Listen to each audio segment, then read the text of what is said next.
Hey guys, this is Mr. Stylisin here from Forge Playlist, bringing to you the walkthrough of Halo 4's Forge World. That is right, we are finally getting a look into an up and coming Halo 4's Forge World and an insight on what we may expect to see in this, but do be advised as this is not the final addition to the Forge World, as they're still fixing it up and changing it around. So let's continue. From my perspective, Forge World looks a little like the first mission from Halo 1 when you first step onto Halo and you're looking around for survivors. It does appear to be really small at first, but then we have the giant structure through here, and there is that little canyon slash cliff face here, which looks like the old gulch from Reach again. They've gone with the waterfall, but now as you can see, sorry about the crappy quality, but there is some nature around the place, where you can forge through some trees and things like that, adding more life to those maps of yours. But check this out, this is really cool. They've added to Forge World a highlight tool, so now that you're forging or moving when you're looking at certain pieces, which is just sweet. Now let's go through the menus.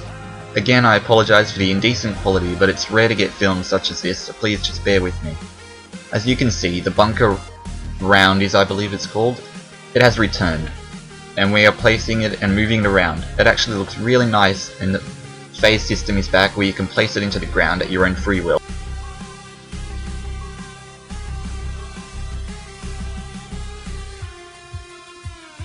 But check this out, another new feature. This is pretty neat.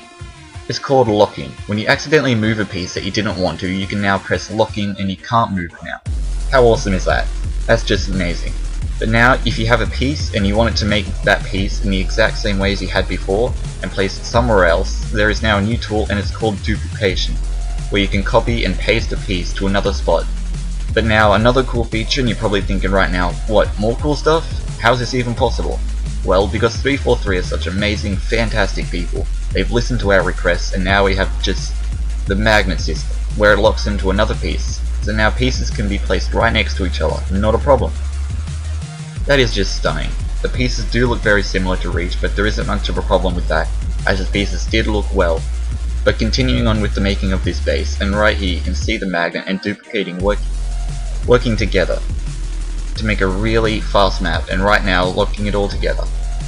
Here you can see that again, just like from Halo 3 to Halo Reach, they've changed the look of the cannon man, but that's just minor in comparison to what I'm about to show you.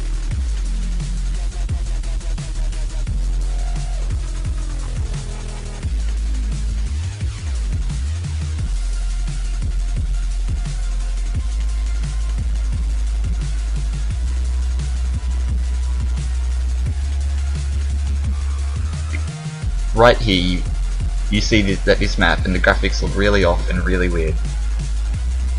Like, come on, this graphic's terrible, look at the lighting, look at the texture. So let's switch to play mode and check it out. I remember back in Halo Reach when you placed an object in a cave or something, it didn't actually get that shadow effect from the cave, but instead remained brighter, like it was still outside. Well, if you didn't notice, that now they have the shadow effect. From, let's say, the cliff up there, the shadow casts down onto the pieces, but also the pieces themselves cast shadows out as well. That's incredible detail right there. Forge World has actually become Forge World instead of a little child's playpen. And also, if you notice that in the HUD that there is the weapon, as you see, he's holding the classic assault rifle, and that you can see the infamous cowboy kitty from Duquesne 2-3. Now walking over towards the cannon man, and look at the intense detail of this piece right here. How in depth they've made the pieces and how amazing it looks.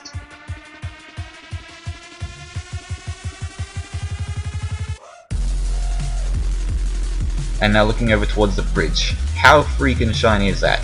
Like, oh my goodness. I don't know about you guys, but I personally love me those shiny things, and this looks just spectacular.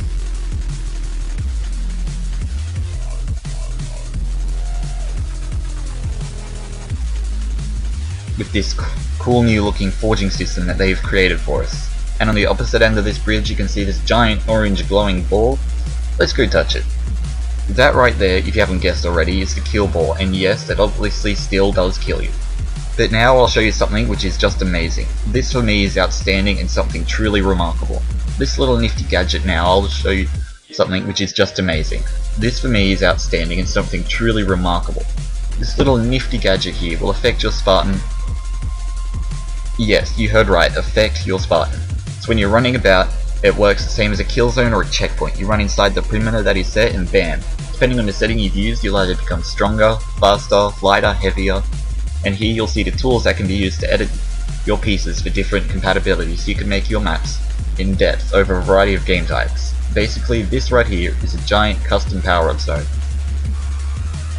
So making things like mini-games just became a whole lot more innovative for all you little kids that enjoy playing role-playing game types such as Cops and Robbers, or you bigger kids that enjoy having some fun with your mates. We've edited this zone to make you get launched into the air and lose your gravity so that you become Superman for just a couple of seconds and you can fly off into the sunset. But in this case, just fly over to that ledge over there. Look at that, holy crap. Just to get launched onto the other side like you were nothing, and you landed. As well as you can test your objects as well just by changing the play mode without having to go into custom games. They've listened to our prayers. Check it out, we've just jumped 6 to 7 times as far as you normally would, whilst you're still in Forge World testing out your map. Now let's get another, but let's get some different settings. How about some camouflage as well? Let's go invisible for a second as well as some good old jumping, like the teens from Chronicle. And bam, I can fly. Oh wait, that's a long way down. We're going to make it? Nah, I didn't think so. So as you can tell, we died, so maybe for our map we didn't want to die, we'll just fix it up right there. So we'll grab another zone and make us damage resistant so that we can go fly over. And we landed.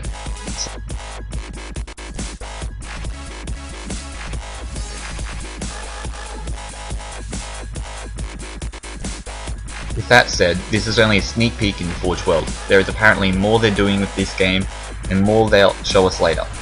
What you've seen today is that Forge World has become, and how easily and more professional your maps are going to be.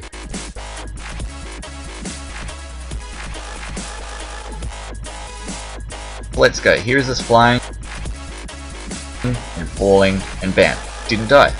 Like a freaking boss, that is amazing.